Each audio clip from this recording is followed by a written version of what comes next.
আচ্ছা, প্রথমে আমরা যে কাজটা করব, রেক্টেঙ্গুলার টুল থেকে এখান থেকে আমরা পলিগন টুল যেটা আছে ওটা নিব। এটা নেওয়ার পর এভাবে একটা টান দিব, আমাদের পলিগনটা এরকম থাকে। কিবোর্ড থেকে অ্যারো কি, ডাউন অ্যারো কিতে ক্লিক করে আমরা এটাকে ত্রিভুজের রূপ ধারণ করাবো, মানে ত্রিভুজ নিয়ে আসবো। তারপর শিফট চেপে ধরে আমরা মাউসটা ছেড়ে দেব। এরপর সিলেকশন টুলে ক্লিক করে ঠিক মাঝখানে নিয়ে আসলাম। তারপর এখানে আমরা রোটেটে ক্লিক করলাম। রোটেটে ক্লিক করে ঠিক এই জায়গায় এই পয়েন্টে একটা মাউস ক্লিক করলাম। তারপর আমরা আবার এটাকে সিলেক্ট করব।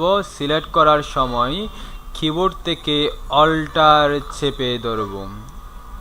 অল্টার চেপে ধরে মাউসটা ছেড়ে দেব। একদম ঠিক এই জায়গায় এসে মাউসটা ছেড়ে দিলাম। এরপর কিবোর্ড থেকে কন্ট্রোল ডি দিলাম।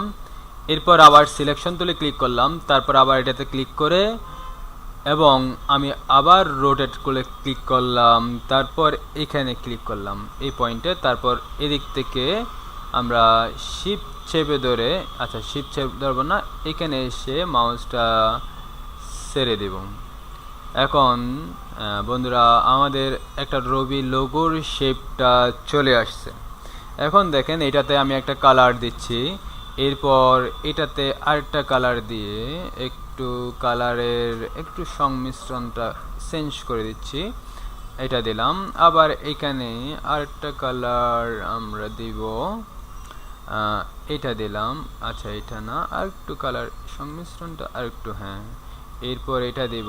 এখান থেকে মনে হয় এই ধরনের কালার আমরা মনে হয় বললাম, আসলে আমি কোনো একটু দেখতে হবে।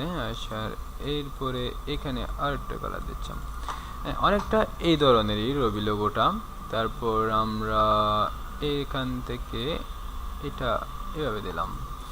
আমাদের একটা রবি লোগোর শেপ চলে আসছে। এখন এখানে আমাদের কিছু গ্রেডিয়েন্ট ইত্যাদি ইউজ করতে হয়। গ্রেডিয়েন্ট বলতে এই ধরনের যদি আমরা কোনো গ্রেডিয়েন্ট ইউজ করি, যেমন এইটা দিলাম।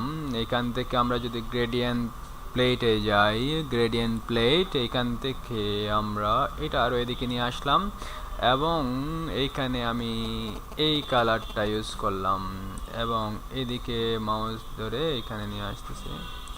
আর হ্যালো হ্যালো,